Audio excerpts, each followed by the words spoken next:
오늘도 살아있는 복음을 통해서 그 복음이 주는 은혜를 통해서 여러분들에게 하나님 자유와 해방과 치유의 역사가 일어나기를 간절히 축원합니다. 할렐루야. 아멘. 유통기한이 있습니다. 신선도가 유지되어야 될 식품에는 다 유통기한을 적어 놓습니다. 왜 유통기한을 적어 놓죠? 만약에 그 유통기한 내에는 우리가 마음껏 맛있게 먹을 수 있지만 유통기한이 지나면 위험하다는 거죠. 이제 버려야 될 수가 있어요. 아무리 맛있어도 아무리 비싸게 샀어도 유통기한이 지나면 이제 쓸모가 없어지게 되는 겁니다. 만약에 욕심을 부리거나 억지를 부리면 해를 당할 수가 있어요. 자, 오늘 저는 이 부분을 이제 말씀에 한번 적용하면서 시작을 해보려고 합니다. 자, 우리가 로마서 말씀을 이제 쭉 강해해 왔어요. 1장은 이방인의 죄, 2장은 유대인의 죄, 3장은 지금 3장인데 전 인류의 죄에 대해서 사도 바울은 얘기합니다. 모든 사람은 죄 아래 있다라고 이 부분을 말하는 거예요. 그러면서 이제 4장, 5장 가면 예수 그리스도로 의롭게 된다는 말을 얘기하고, 그리고 7장, 8장, 9장은 성화에 대해서, 또 9장, 10장, 11장은 이스라엘의 어떤 구원에 대해서, 12장부터 16장은 이제 성도들, 구원받은 성도들이 어떻게 생활해야 되는지에 대해서, 어쨌든 우리는 지금 3장 말씀을 보고 있어요. 모든 사람은 죄 아래 있다라고 하는 이 부분을 이제 사도 바울은 이야기하는데, 유대인들은 당시에 이 부분에 대해서 반론을 제기합니다. 왜 다 죄 아래 있다고 하느냐? 아니, 우리 유대인들은 율법을 그렇게 잘 지키고 하나님의 말씀대로 그렇게 사는데 왜 우리가 죄 아래 있다라고 얘기하느냐? 이 바울의 이 선언에 반론을 제기합니다. 특별히 이 로마서가 쓰여질 이 당시에 이제 유대인들은 대부분 그런 생각이었어요. 우리가 가지고 있는 특권, 다시 말하면 율법, 자기들 몸에 행한 어떤 할례, 그리고 하나님께서 자기 백성을 가장 먼저 선택해 주셨다고 하는 이 선민의식, 이 부분에 대해서 이 특권만을 계속 주장을 해요. 그런데 성경은 뭐라고 하느냐? 너희들이 주장하는 특권의 유통기한은 끝났다. 버려라 이제. 그동안 그 특권 가지고 많이 누려왔고 그 혜택 속에 사는 건 맞다. 그렇지만 예수 그리스도의 오심을 통해서 너희들이 그렇게 자랑스럽게 여겼던 율법, 할례, 선민의식, 이제 유통기한이 지났으니 효력이 없어졌으니 버려야 된다. 왜 그렇습니까? 성경, 신약 성경에 보면 계속 그 부분에 대해서 얘기해요. 예수님은 율법의 완성이 되셨어요. 예수님은 할례의 마침이 되셨어요. 아무리 선민이라도 예수 그리스도를 믿어야 구원받게 되는 예수님은 구원의 완성이 되셨어요.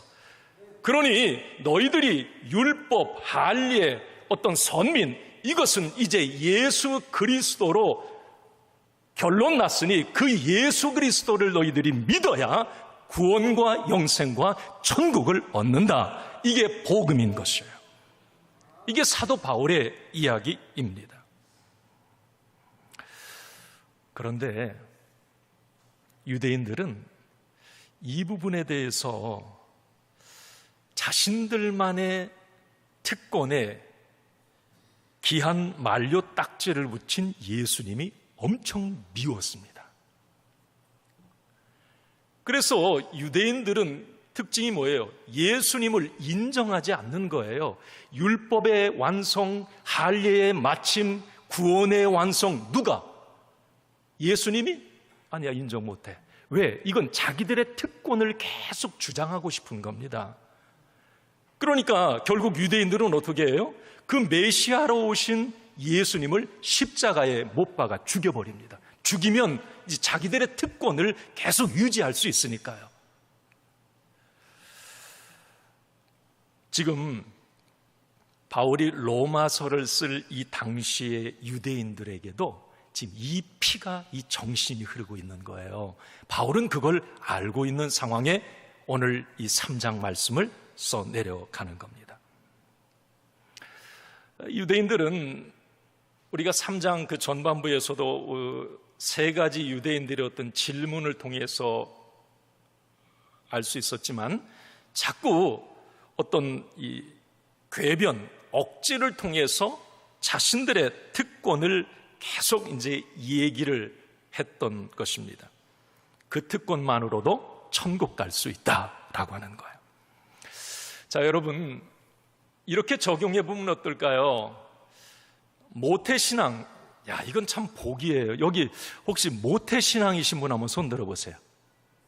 아우, 많으시다. 그래도 우리 시온 찬양대도. 예. 그러니까 이 모태신앙은 내가 배 안에 태아로 있을 때 엄마가 예수 믿어서 나를 위해서 기도해주고, 이건 참 그런 상황에서 태어났어요. 이걸 모태신앙이라고 하는데 이건 복 중의 복이에요, 사실. 그런데 중요한 건 이 모태신앙이 특권이고 축복, 특혜인 것은 맞아요. 그렇지만 모태신앙이라고 구원받습니까? 아니에요. 그 사람이 이 땅에 태어나서 그 본인이 모태신앙이라도 예수 그리스도를 나의 구주, 나의 하나님으로 믿어야 구원받습니다. 그런데 자꾸 나 모태신앙이니까 뭐 예수 안 믿어도 돼, 나 교회 안 다녀도 돼, 그 특권만을 얘기한다면 이건 어리석은 일이죠. 어떤 분은 그래요. 우리 가정에는 신앙의 비례대표 한 명이 있대. 그래서 비례대표 한 명만 교회 가면 뭐 우리 가정은, 가족들은 뭐 덩달아 교회 안 가도 다 구원받아. 맞아요? 틀려요? 틀리죠. 신앙의 비례대표가 어디 있어요? 우리 아내만 교회 나가면 뭐 남편도 구원받고 자녀도 구원받아요. 그건 아니죠. 직분이 있다고 직분이 구원입니까? 이것도 아니에요. 그런 우스운 얘기 있잖아요. 어디 사람 많이 모인 데 가가지고 집사님 부르면 다 쳐다봐. 왜? 웬만하면 다 집사님. 예전에 교회 다니면서 집사 받고 교회 안 다녀 지금. 직분이라고 하는 게 여러분 구원인가? 그게 특권이 맞아요. 특혜가 맞습니다. 은혜가 맞아요. 자, 그런데 이게 구원과는 상관이 없는 거예요. 그건 선물로 하나님이 나의 삶, 어떤 신앙을 위해서 주신 은혜일 뿐이죠. 자, 그런데 자꾸 유대인들은 이런 어떤 외형적인 비본질적인 것을 가지고 천국 갈 수 있다라고 말하는 거예요. 이건 아닙니다. 이건 사기예요. 여기에 속았다가는 최악의 이 비극의 주인공이 될 수 있는 겁니다. 오늘 사도 바울은 이제 이 본문 말씀 3장에서 거듭 그 이후에 로마서의 핵심이 뭐냐? 모든 사람은 다 죄 아래에 있다. 의인은 한 사람도 없다. 너희들이 주장하는 율법, 할례, 선민, 효력을 잃었다. 이제 다시 예수로 시작해야 된다. 이것이 복음이다. 예수 믿어야 구원과 영생과 천국을 얻게 된다. 할렐루야. 이게 복음이에요. 이게 로마서입니다. 이신칭의, 이신득의, 믿음으로써 의롭게 되는 거예요. 예수 그리스도를 믿음으로 의롭게 되는 것입니다. 율법 잘 지켜서 뭐 할례를 행해서 의롭게 되는 게 아니라는 거죠. 자, 이제 오늘 사도 바울은 본문 우리가 9절부터 보았는데, 자, 이 부분에 대해서 이제 이렇게 정리를 해 나갑니다. 자, 9절을 한번 오늘 본문 말씀 읽겠습니다. 시작. 그러면 어떠하냐? 우리는 나으냐? 결코 아니라 유대인이나 헬라인이나 다 죄 아래에 있다고 우리가 이미 선언하였느니라. 아멘. 유대인들에게 얘기하는 거예요. 계속 자존심 내세우지 마. 억지 부리지 마라. 아무리 선택받은 유대인이라도, 모태신앙이라도, 직분을 가졌더라도, 아무리 많은 특혜를 받은 사람이라도 다 죄 아래 있기 때문에 모두 예외 없이 예수 그리스도를 믿고 죄 사함을 받아야 의롭게 될 수 있고 하나님의 자녀가 될 수 있고 구원과 영생과 천국을 얻을 수 있다고 말입니다. 우리가 나으냐? 아니라는 거죠. 유대인이나 헬라인이나 다 죄 아래 있다. 예수 그리스도 믿어야 된다라고 하는 것입니다. 예수 믿으면 아멘 합시다. 할렐루야. 그래, 우리는 예수님을 믿어요. 그래서 우리가 구원받은 것이고 우리는 천국 백성이 된 거예요. 내가 뭐 좀 의로워서 뭘 좀 율법을 지켜서 뭐 착하게 살아서 뭘 잘해서 그래서 구원받은 게 아니에요. 네. 자, 그러면서 바울은 이제 모든 사람이 죄인이다, 죄 아래에 있다 라고 하는 증거를 제시합니다. 이게 이제 오늘 핵심이에요. 참 재미있어요. 오늘 이제 10절부터 9절 아까 읽으셨고 10절부터 18절까지 말씀이 모든 사람은 죄인이라고 하는 증거를 이 사도 바울은 조목조목 갖다가 들이댑니다. 유대인 당신들 죄 없다고? 당신들 자꾸 의롭다고 얘기하는데 내가 한번 말해볼까? 당신들 그렇지 않아. 실상은 이렇잖아. 이런 죄의 증상들이 당신에게도 나타나고 있잖아. 아마 유대인들은 바울이 들이댄 이 부분에 대해서 아마 꼼짝 못했을 것 같아요. 자, 그러면 모두가 죄인이라고 하는 이 바울이 제시한 증거는 뭘까? 자, 오늘 10절에서 이제 18절까지 내용을 자세히 보면 여러분 성경에도 조금 이 줄이 한 줄이 안으로 이렇게 들어가 있고 그 10절부터 보면 거기 기역, 니은, 디귿, 니은 막 이렇게 표시가 되어 있어요. 그 밑에는 기역에 대한 구약 성경 이 주석이 이렇게 달려 있어요. 어디 부분을 사도 바울이 인용한 건지. 이 내용을 보면 사도 바울은 7개의 구약 성경을 인용해요. 그러면서 그것을 이제 어떤 증거로 제시하는데 왜 그랬느냐면 지금 바울의 이 이야기를 듣는 유대인들, 반론을 제시했던 유대인들은 구약 성경은 확실히 믿고 있었고요. 그리고 구약 성경의 특히 인물 가운데 다윗에 대해서는 확실히 신뢰를 하고 있었어요. 그래서 오늘 7가지의 구약 성경은 거의 대부분 다윗의 이야기입니다. 다윗이 이렇게 말했고 구약 성경에 이렇게 말했는데도 너희가 의인이라고? 율법으로 의롭게 된다고? 아니다.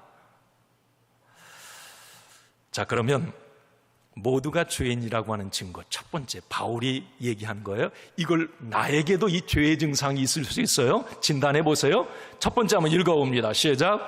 영적으로 무지하고 교만한 것. 사람이 영적으로 무지하고 교만하다? 나는 아니다? 아니에요. 자, 오늘 10절과 11절을 한번 같이 읽어봅니다. 시작. 기록된 바 의인은 하나도 없나 하나도 없으며 깨닫는 자도 없고 하나님을 찾는 자도 없고. 이건 시편 14편 1절과 시편 53편 1절 2절을 바울이 인용한 겁니다. 다윗의 이야기에 다윗이 이렇게 말했어요. 의인은 없다. 하나도 없다. 다윗이 말했어요. 그런데 너희들은 자꾸 내가 의인이라고 말하고 내가 구원받았다고 말하고 이거 아니라는 겁니다. 다윗이 의인은 없다라고 말했는데 왜 네가 너를 의인이라고 말하느냐. 그러면서 이 바울이 깨닫는 자도 없고 하나님을 찾는 자도 없다. 이게 이제 이 인간의 본성이라는 거 하는 겁니다. 죄를 가진 인간의 본성. 저는 이 깨닫는 자도 없다. 이 부분에 대해서 공감합니다. 유대인들도 당시에 그랬어요. 하나님의 말씀, 하나님의 뜻을 오해했고 알면서도 하나님을 무시하는 교만을 저질렀습니다. 그게 유대인들이었어요. 여러분 보세요. 구약 성경에 보면 예수님이 메시아로 오신다고 하는 이 기록이 있습니까? 없습니까? 있어요. 하나님의 뜻을 이미 구약 성경에 다 밝혀놓았어요. 어디서 태어날 건지 구체적으로 말씀해 주셨고 누구의 후손으로 오실 건지 분명히 다 예언해 주셨어요. 이게 하나님의 뜻이에요. 그런데 유대인들은 그 뜻을 깨닫질 않아요. 알아도 무시를 해버려요. 예수님을 메시아로 인정을 하질 않는 겁니다. 깨닫는 자가 없다. 하나님을 찾는 자가 없다. 이건 죄의 속성을 말하는데 여러분, 죄라고 하는 것은 자꾸 하나님으로부터 떠나려고 하는 게 죄예요. 하나님을 마음에 두려고 하질 않아요. 하나님으로부터 독립선언하는 것이 바로 이 죄의 속성입니다. 그래서 사람은 여러분 가만히 있으면 하나님으로부터 멀어지게 되어 있어요. 여러분, 우리가 자꾸 예배를 막 사모하고 나오고 기도의 자리에 나오고 봉사하고 뭔가 몸부림을 쳐야 내 믿음이 유지가 되지요. 이 죄 아래에 있는 인간은 가만 놔두면 아무리 권사님, 목사님이라도 가만히 놔두면 하나님 점점 멀어지는 거예요. 이게 죄 아래에 있는 인간의 특징이라는 거죠. 하나님을 찾는 자가 없어지는 거예요.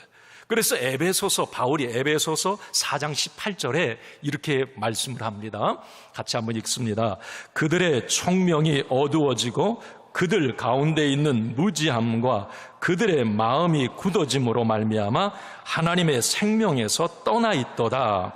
이게 죄 아래에 있는 인간의 특징이라는 거예요. 총명이 어두워지고, 아까 위에 말씀한 깨닫는 자가 없어지는 거예요. 무지함, 마음이 굳어지고 결국 하나님의 생명에서 떠나게 되는 거예요. 이게 죄의 속성입니다. 그래서 모든 죄 아래에 있는 인간은 결국 내가 몸부림쳐서 하나님을 가까이 하지 않으면 어느 순간에 마귀에게 끌려 하나님과 멀어지는 이런 결과를 가져오게 되는 거예요. 그러면 여러분, 이제 이런 교훈을 얻습니다. 오늘 첫 번째 영적 어떤 무지와 교만에 대한 바울의 지적에 대해서. 자, 복음이란 뭘까? 우리가 예수 믿고 죄 사함을 얻게 되면 어떻게 되는 것인가? 반대의 현상이 일어나요. 총명이 어두워지는 것이 아니라 하나님의 말씀이 깨달아집니다. 할렐루야. 여러분, 예수님이 내 안에 계시고 성령 충만하면 말씀을 들어도 깨달아지는 거예요. 어두워지는 게 아니에요. 죄는 자꾸 무슨 말을 하지? 깨달아지질 않아. 그런데 은혜를 받게 되고 성령님이 함께하면 하늘의 지혜가 임해서 말씀을 들어도 깨달아지고 은혜가 되고, 아멘 아멘, 할렐루야. 깨달아진단 말이죠. 마음이 굳어지는 것이 아니라 부드러워져요. 마음이 부드러워지고 생명에서 떠나는 게 아니라 하나님을 더 가까이 하게 되고. 사실 여러분, 복음으로 산다는 것, 예수로 산다는 것, 은혜로 산다는 것은 여러분, 이건 축복 중에 축복입니다. 하나님 없이는 살아요, 못 살아요? 못 살아요. 여러분들은 어떠실지 모르겠어요. 아무리 좋은 것을 먹고 아무리 좋은 데를 가고 아무리 좋은 것을 가져도 우리 하나님 주님이 없으면 이 기운 빠져서 못 살 것 같아요. 재미가 없어요. 잘. 여러분들은 어떠신지 모르겠어요. 솔직한 고백에 우리 주님의 은혜가 아니면, 말씀으로 어떤 이 누리는 기쁨이 아니면, 성령님이 주시는 그 힘이 아니면 그냥 하루 사는 게 힘들어. 아무리 뭐가 넉넉해도, 부족함이 없어도.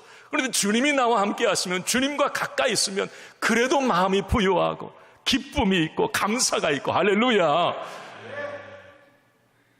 여러분, 우리가 죄 아래에 살고 있지만 다 여러분 무지하고 교만한 어떤 속성을 갖고 있지만 우리는 하나님께 더 가까이 가려고 하는 몸부림을 통해서 복음이 주는 그 은혜, 그 기쁨, 힘, 그 능력으로 사시기를 주님의 이름으로 축원합니다. 바울이 두 번째 이런 얘기를 해요. 사람이 죄 아래에 있다고 하는 증거는 이거래요. 한번 읽습니다. 본성이 무익하고 선하지 않은 것. 인간이 악하다는 거예요. 본성이. 12절을 한번 봅시다. 오늘 12절. 자, 시작. 다 치우쳐 함께 무익하게 되고 선을 행하는 자는 없나니 하나도 없도다. 선을 행하는 자가 없다고 악하다는 거예요. 이건 시편 14편 3절 말씀, 다윗의 이야기를 인용한 겁니다. 다윗이 자기를 가만히 보니까 하나님을 그렇게 신뢰하고 의지하면서 살아도 자기가 악하다는 것을 깨달았어요. 야, 이게 악하구나, 사람이. 여러분 그렇지 않나요? 살다 보면 나도 모르게 어떤 동물적 본성이 툭툭 튀어나올 때가 있어요. 세상 이게 가만히 보면 야, 어떻게 저런 짓을 해? 저건 동물이 할 수 있는 그런 짓을 한단 말이에요. 저건 인간이 할 수 없는 거예요. 그러니까 우리 모두는 예수를 믿든 안 믿든 이런 동물적 죄 아래에 있는 인간은 이 은혜로 다스리지 않으면 이 동물적 본성이 언제든지 툭툭 튀어나와요. 국민일보 칼럼에 소개된 내용 하나를 이렇게 좀 말씀드리면, 그 칼럼의 이 필자가 이제 서울대학교 병원의 특실에 입원해 있는 지인을 이제 문병 간 이야기예요. 그 입원 중이었던 그분은 외교관 출신이었고 대사까지 지낸, 이름을 누구라고 되면 알만한 분. 평소에는 여러분 얼마나 점잖고 예의 바르고 그냥 반듯한 분이에요. 그런데 병실에 딱 이제 문병을 가서 들어서니까 그 부인이 부르더랍니다. 그러면서 그 필자에게 하는 말이, 대사님이 쌍욕을 하더라도 놀라지 마세요. 그러면서 상대가 누구든지 간에 사람을 보면 막 그렇게 입에 담지 못할 욕을 막 퍼붓는다는 거예요. 이제 당황을 하고 있는 그 필자에게 그 옆에 간병인이 있는데 그 간병인이 그 이야기를 해주더라는 거예요. 지금 위층에는 그 서울대학병원 위층에 특실이 있는데 거기는 이제 사회적으로 저명한 사람들이 많이 있대요. 그리고 뭔가 이름되면 알만한 이 환자들도 있고, 그런데 자기는 거기서 오래 이 간병을 했다고 합니다. 그런데 그분 이야기가 그래요. 간병인 이야기가, 정신줄로 온 환자 중에 욕하는 건 양반이고요, 물어뜯거나 폭력을 휘두르거나 별 회개한 짓을 다 한다는 거예요. 그 칼럼의 끝에 이 필자가 이렇게 적어놨어요. 사람이란 본성이 다 똑같은 모양이다. 욕하고 싶고 물어뜯고 싶은 본성을 억제하면서 사는 것뿐이지 그 속에 있는 본성은 똑같다. 여러분, 이게 죄 아래에 있는 인간의 실상이에요.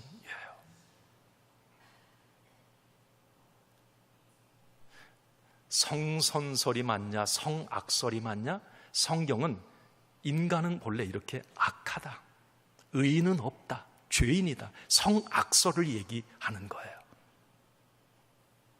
오늘 사도 바울은 유대인들을 향해 너희들이 자꾸 의롭다고 말하고 뭔가 본질적으로 선민이기 때문에 착하다고 의인이라고 말하는데 아니라는 겁니다. 다윗도 모든 인간은 악하다라고 얘기했는데 이 부분이 맞다라고 하는 거예요.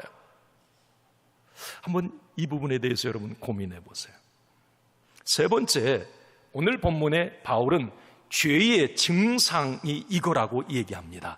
자, 세 번째 읽습니다. 언어가 악하고 교활한 것. 13절에서 14절 두 절 읽습니다. 시작. 그 입에는 저주와 악독이 가득하고, 아니다, 그들의 목구멍은 열린 무덤이요 그 혀로는 속임을 일삼으며 그 입술에는 독사의 독이 있고 그 입에는 저주와 악독이 가득하고. 제가 더워서 지금 헷갈리니까 이해하세요. 더우면 정신이 없어요. 자, 여러분 13절과 14절, 목구멍은 열린 무덤이고 혀로는 속임을 일삼고 입술에는 독사의 독이 있고 그 입에는 저주와 악독이 가득하고. 이건 뭘 얘기하냐면 죄 아래에 있는 모든 인간은 예수를 믿든 안 믿든 이런 속성이 있다는 거예요. 야고보서 3장 말씀에 야고보 사도가 뭐라 그래요? 어떻게 많은 사람이 예수 믿으면서도 한 입으로 쓴물과 단물을 내느냐 이 얘기하죠. 죄 아래에 있는 인간의 모습인 거예요. 세상을 한번 보십시오. 중상모략, 음담, 패설, 거짓말, 비난과 욕설, 죽이는 말이 난무합니다. 말로 죄짓고 말로 망하는 세상인 것 같아요. 바울이 바로 이것이 바로 이 언어를 봐도, 말하는 걸 봐도 이것이 바로 모든 사람이 죄 아래에 있다라고 하는 증거 아니냐, 이렇게 말을 하고 있습니다. 사랑하는 성도 여러분, 우리도 이 부분에 대해서 예외는 아니에요. 쓴물과 단물 낼 수 있어요. 그러나 저는 이렇게 여러분들에게 권면드리고 싶습니다. 예수 그리스도의 이름으로 구원받은 저와 여러분, 그래도 우리는 입술에 할례 받은 자임을 믿으시기 바랍니다. 그래서 여러분, 이제 예수님을 믿는 우리들은요, 쓴물이 막 내 입에서 나오려고 하면 억누르셔야 돼요. 억누르셔야 돼요. 죽이는 말이 아니라 살리는 말 많이 하시고요, 거짓말이 아니라 진실의 말 하시고요, 비난의 말이 아니라 격려와 응원의 말이 있기를 바랍니다. 이것이 복음을 가진 사람의 모습이에요. 그래서 야고보서도 마찬가지고 이 베드로서, 이 에베소서 4장 한번 좀 보여주세요. 에베소서 4장 29절. 야고보서는 지나고, 자, 한번 읽어볼까요? 시작. 무릇 더러운 말은 너희 입 밖에도 내지 말고 오직 덕을 세우는데 소용대로 선한 말을 하여 듣는 자들에게 은혜를 끼치게 하라. 아멘. 여러분, 그러시기 바랍니다. 입만 열면 힘난다. 저 사람 얘기 들으면 힘이 나. 저분 이야기 들으면 기분이 좋아. 저분하고는 그래서 좀 더 말하고 싶어. 그냥 만나서 오래 얘기하고 싶어. 이런 사람, 이게 복음을 가진 자예요. 네. 죄의 지배를 받게 되면 가장 먼저 이 언어가 더러워지는 거예요. 언어가 그 죄 아래에 있는 인간의 특징이에요. 참 말이 거칠어지고 독이 담겨 있고 말로 상처를 주고. 가만히 한번 나에게 이런 죄 증상이 나타나고 있지는 않은지, 여러분, 이런 부분은 정도의 차이는 있지만 예수 믿어도 있다고 말씀을 드렸어요. 그렇기 때문에 우리는 자꾸 복음으로, 예수 성령으로 그것들을 누르고 내 입술에 재갈을 먹이고 말씀에 재갈을 먹여서 자꾸 선한 말, 격려와 응원의 말, 하나님이 기뻐하시는 언어의 이 사용이 있어야 되는 것입니다. 바울은 이 언어, 이게 죄의 증거라고 얘기하고요, 네 번째 이런 부분을 얘기해요. 인간관계에서 서로 피해를 주는 걸 봐라. 이것도 죄 아래에 있다고 하는 증거다. 15절에서 17절입니다 오늘. 자, 시작. 그 발은 피 흘리는데 빠른지라 파멸과 고생이 그 길에 있어 평강의 길을 알지 못하였고. 피 흘리는데 빨라요. 이건 뭐예요? 관계 속에서 상대방에게 자꾸 피해를 주는 것, 이게 죄의 증거라는 거예요.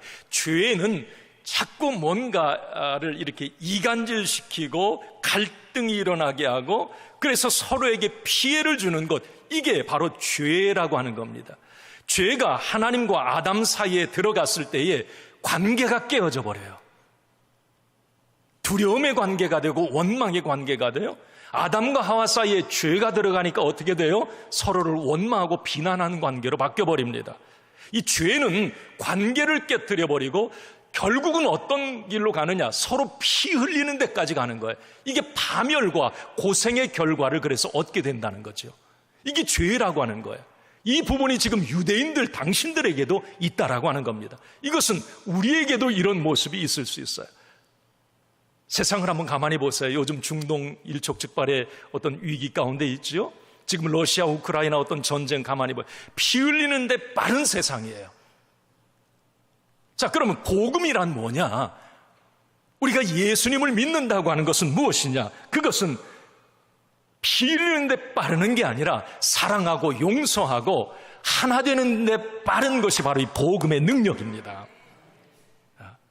그래서 진짜 복음이 들어가면요, 가정과 사회, 나라와 민족이 회복되고 아름다워지는 것이에요. 자, 이제 바울은 이 네 가지의 어떤 이 증상, 죄의 증거들을 제시를 하면서 이제 모든 사람은 다 죄 아래에 있다라고 얘기를 하는데, 저는 이 부분에 대해서 이런 은혜를 받았어요. 우리는 여전히 예수를 믿어도 이 죄성을 가지고 있습니다. 이건 제가 계속 말씀드렸어요. 죄의 경향성. 이건 뭘 말하느냐면, 아무리 교회 다니고 예수를 믿어도 구원받은 하나님의 백성이라도 늘 성령 충만하지 않으면 언제든지 튀어나올 수 있는 죄들이 이 네 가지예요. 지금도 교활하게 위장하고 활동하는 우리의 본성일 수도 있습니다. 그러기에 바울은 우리에게 그런 권면을 하고, 성경에 일관된 신약 성경 주님의 권면은 뭐냐면 이걸 너희들이 인정하라는 거죠. 다 죄 아래에서 누구든지 넘어질 수 있기 때문에 이 고백을 할 수 있어야 된다는 겁니다. 한번 따라합시다. 주여, 저는 죄인입니다. 그래서 주님이 필요합니다. 아멘. 여러분, 왜 바리새인이 아니라 세리가 의롭다 인정을 왜 받습니까? 왜 그가 의인이 됩니까? 주여, 저는 죄인입니다. 저를 불쌍히 여겨주세요. 자기의 약함을 알았어요. 죄를 시인할 줄 알았어요.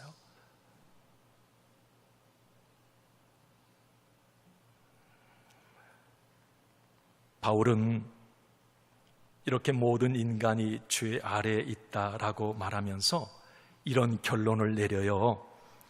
18절을 한번 볼까요? 18절 시작. 그들의 눈 앞에 하나님을 두려워함이 없느니라 함과 같으니라. 이게 무슨 말이냐면, 바울이 이제 네 가지 죄의 증상들을 얘기했잖아요. 하나님에 대한 어떤 무지, 자기 중심적인 어떤 악한 행동들, 악독한 말들, 파괴적인 관계들, 이 죄의 증상들이 어디서 나오는 거냐? 그것은 바울의 결론입니다. 아까 18절, 하나님을 두려워하는 마음이 없기 때문에 그렇게 한다는 거예요.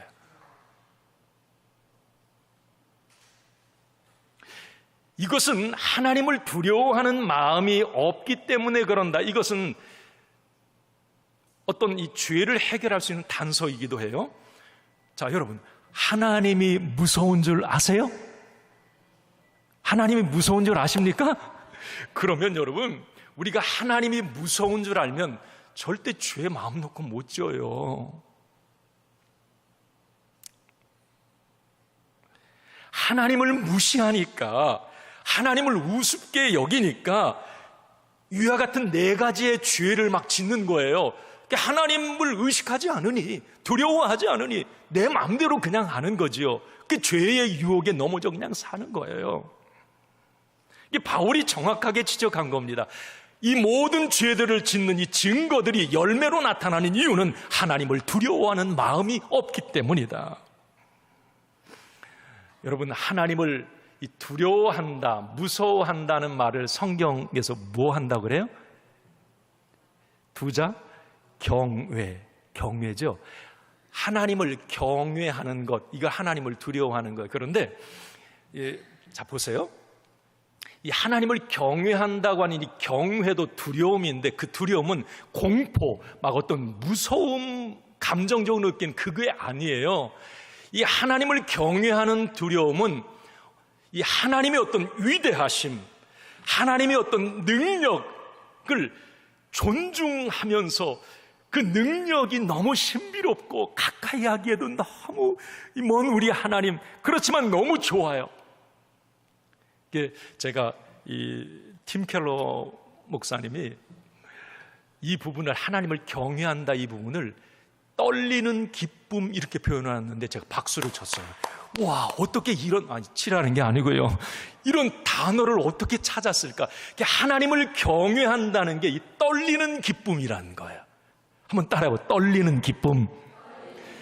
하나님을 생각할 때 여러분들이 일상의 삶 속에 하나님을 향해 이 떨리는 기쁨을 갖고 사는 사람은 죄의 유혹에 만만하게 넘어가지 않는다는 겁니다. 오늘 바울의 이야기예요. 하나님을 두려워하는 마음이 있으면 죄의 유혹에 넘어가지 않는다. 사랑하는 성도 여러분, 하나님에 대한 떨리는 기쁨이 저와 여러분들에게 간절히 소원합니다. 분분초초 성령님과 동행함으로 죄의 유혹에서 승리하시기를 바랍니다. 늘 하나님과 가까이하고 밀착된 삶을 통해서 죄성이 눌려 꼼짝 못하기를 간절히 축원합니다. 죄에서 자유를 얻게 함은 보혈의 능력, 주의 보혈, 시험을 이기고 승리하니 참 놀라운 능력이로다. 여기까지. 주의 보혈, 주님의 이름이, 이 복음이 시험을, 어떤 유혹을 이기는 힘이 되는 거예요. 하나님을 경외함. 이제 바울은 결론을 맺어갑니다. 당시 유대인들에게, 그리고 오늘 이 시대를 살아가는 저와 여러분들에게 이런 결론을 내립니다. 오늘 19절을 한번 같이 읽습니다. 19절입니다. 우리가 알거니와 무릇 율법이 말하는 바는 율법 아래에 있는 자들에게 말하는 것이니 이는 모든 입을 막고 온 세상으로 하나님의 심판 아래에 있게 하려 함이니라. 아멘.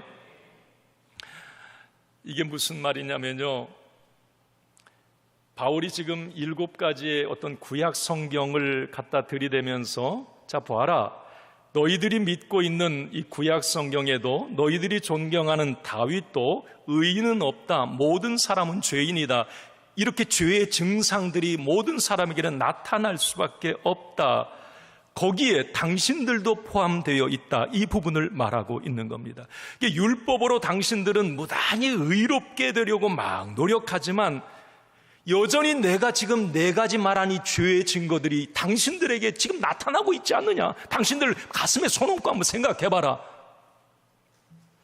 그러므로 율법은 결국 온 세상 모든 사람들이 하나님의 진노, 심판 아래 있다고 하는 것을 드러내는 역할만 할 뿐이다. 이게 바울의 19절 이야기입니다. 온 세상 사람들 입을 딱 막아버렸다는 거예요. 내 의인이라고 내가 잘났다고 하는 그 입을 하나님이 다 봉해버렸대요. 네.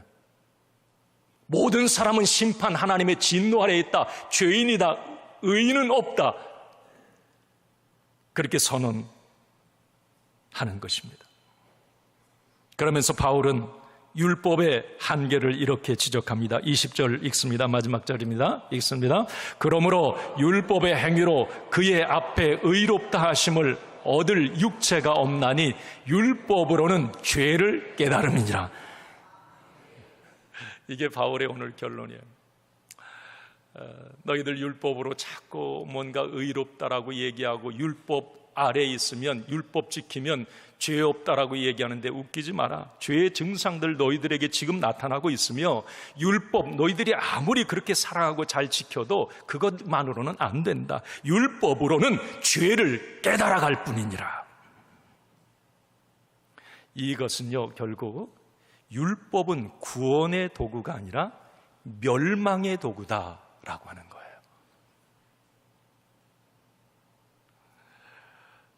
율법은 희망을 주는 게 아니에요. 그래서 율법 아래에 있으면, 율법을 잘 지키면 막 희망이 생기는 게 아니라 절망감이 와요.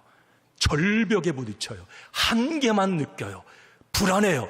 두려워요. 뭔가 눌려 있어요. 율법 아래에 있으면 그래요. 여러분, 우리가 법 갖다가 만약에 법을 의식하고 막 우리 지금 헌법이나 이런 걸 막 의식하고 살면 기죽어서 못 살 것 같아요. 그거 그냥 우리 의식 안 하잖아요. 그냥 우리는 다 그냥 그 테두리 안에서 잘 사니까. 마찬가지, 율법으로 자꾸 뭔가를 하려고 하면 자꾸 사람이 움츠려지고 어두워지고 뭔가. 여러분, 이스라엘 성지순례 여기 가보신 분 계시죠? 많이. 저도 이제 한 3번 정도 성지순례를 다녀왔는데, 이스라엘 가면 여러분 뭘 하냐면, 그 성지순례 가운데 정통 유대인들이 사는 그 지역을 이렇게 들어가요. 뭐 갈 때도 있고 안 갈 때도 있지만 요청을 해서 이제 갑니다. 그러면 거기는 일반인들 잘 이제 못 들어가는데, 이 정통 유대인들이 있는 곳, 거기를 이제 처음 제가 들어가는데 얼마나 기대가 되고, 와, 이 율법으로 사는 사람들의 이 유대인들의 삶이 어떨까, 바리새인들 삶은 어떨까, 막 기대가 엄청 됐어요. 그런데 들어가자마자 대실망이었습니다. 왜 그랬냐면 우선 지저분해요. 유대인들 사는 데가 왜 이렇게 지저분하냐, 거리나 이런 데가 지저분하다는 느낌 하나 받았고, 하나는 이제 이 거리를 이렇게 돌아다니다 보면 바리새인 어떤 옷도 입고, 정통 유대인들은 하나같이 얼굴이 어둡다, 이걸 느꼈어요. 무섭기까지 했어요. 뭔가 긴장하고 경직되어 있어요. 뭐 다 그냥 뭐 복장까지 다 하고 뭘 하나 이렇게 끼고 가는데도 막 뭐 눈에서 불이 나와, 막 너무 무서운 거야. 율법을 잘 지켜야 되는데, 이거 율법으로 살아야 되는데, 이거 안 지키면 하나님이 벌 주는데, 막 이 생각으로 쪄들어 있는 것 같아요. 야, 내가 이 예수 믿고 진리를 할지니 진리가 너희를 자유케 하리라. 그 진리 대신 예수 그리스도를 내가 믿는다는 게, 이 자유함을 누리고 산다는 게 얼마나 감사한지 말이죠. 여러분, 율법을 붙들면 붙들수록, 율법대로 살면 살수록 기쁨이 없고 만족이 없고 한계만 늘어나는 거예요. 자, 여러분, 오늘 우리는 예수 믿습니다. 할렐루야. 우리는 복음을 가졌어요. 할렐루야. 우리는 성령의 사람입니다. 아멘. 그럴 때 우리는 마음에 어떤 부드러움과 자유함이 있는 거예요. 성령의 열매를 주셔서 뭐 내가 돈이 있든 없든 뭔가 내 마음이 부유해요. 은혜로 사는 사람, 복음으로 사는 사람은 그렇단 말이에요. 제가 조심스러워서 설교할 때는 우리 교회 성도들 이야기는 잘 하지 않아요. 그런데 오늘은 좀 말씀드려야 되겠네요. 지난주 목요일에 우리 여기 조영근 장로님 계신데, 행복플러스 요양원에 이제 세례식이 있어서 제가 거기를 갔어요. 참 조 장로님이 감사한 게, 담임 목사로서 고마운 게, 그 행복플러스 요양원을 이렇게 경영하면서 매주 목요일 그 목요 예배를 드리시더라고요. 우리 교회 부목사님도 가고 주변의 목사님도 이렇게 모셔서 그 요양원 목요 예배가 있어요. 또 주일날은 그 요양원 주일 예배를 영상으로 또 거기서 이렇게 드리게 하고, 믿음의 경영 마인드가 참 목사로서 너무 고맙더라고요. 이번에도 세례식이 있다고 그래서 이제 갔는데 8분이 세례를 받았어요. 그러니까 조 장로님은 그 한 영혼이 구원받기를 원하는 그 마음이 있는 거예요. 그게 참 감사하고 고맙다는 생각이 들면서 이제 8분을 이제 세례를 이렇게 주고, 마음이 너무 목사로서 너무 뿌듯하더라고요. 야, 제가 요양원 갈 때마다 이제 느끼는 거예요. 예배를 이렇게 마치면 장로님이 담임 목사를 그렇게 부려요. 막 각 방을 다 데리고 다녀. 목사님 여기도 다 이제 안수기도 해달라. 저는 그 마음이 너무 고마운 거예요. 그러잖아요. 한 사람 한 사람을 위해서 다 안수기도 해달라. 제가 왜 이 말씀을 드리는가 하면, 안수기도 하러 이제 이 방에 들어가면 제가 느끼는 게 있어요. 예수 안 믿는 분과 믿는 분의 얼굴이 다릅니다. 그 요양원에 들어가 누워있는 아픈 분들도, 예수 믿는 분들은 어쨌든 얼굴이 밝아요. 평안해요. 좀 그 힘든 상황에서도 마음이 부드럽다, 뭔가 기쁨이 있다. 그 어려운 상황에서도 아멘. 야, 와, 복음이라고 하는 게 저런가? 예수 안 믿는 사람들도 이제 막 안수기도를 억지로 하다가 갖다 막 하는데 얼굴이 이그러져 있어요. 굳어 있어. 뭔가 딱딱해.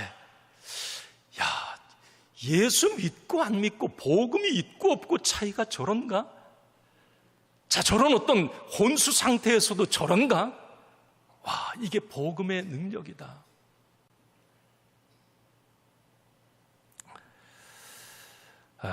조 장로님 계속 그렇게 믿음으로 경영하시 바랍니다.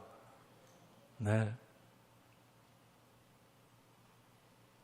내가 율법주의 신앙인가, 복음주의 신앙인가 분별은 바로 그겁니다. 지금 내 마음의 상태가 부드러운 마음인가 아니면 굳고 딱딱한 마음인가 살펴보면 돼요. 율법주의 신앙은 전통과 뭔가 비본질적인 것을 붙잡고 있는 사람은 매사에 차갑고 냉랭하고 경직되어 있지만 복음, 은혜로 예수로 사는 사람은 매사에 따뜻하고 기쁨과 감사가 있고 사랑이 있고 유연하고 부드럽습니다. 따라서 여러분, 율법주의로 사는 것은 오늘 바울의 이야기입니다. 불행이라는 거죠. 불행이라는 거예요. 그러나 은혜로 사는 것, 예수 안에 복음으로 사는 것, 이건 행복이요 축복이라는 것입니다.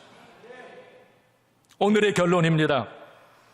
오늘도 우리는 나에게 나타나는 이 죄의 증상을 보면서 오늘 우리는 이렇게 고백해야 됩니다. 주여, 나는 죄인입니다. 나는 여전히 예수님이 필요합니다. 성령님 나와 늘 분분초초 동행해 주십시오. 이 고백이 늘 필요한 거고요. 죄의 유혹을 이겨내는 힘은 나에게서 절대 안 나온다. 주님을 경외할 때, 가까이 하고 뭔가 떨리는 기쁨을 가지고 살 때 죄의 유혹을 이겨낼 수 있다. 율법주의 신앙을 버리고 은혜, 복음으로 사는 게 행복이다, 축복이다. 할렐루야.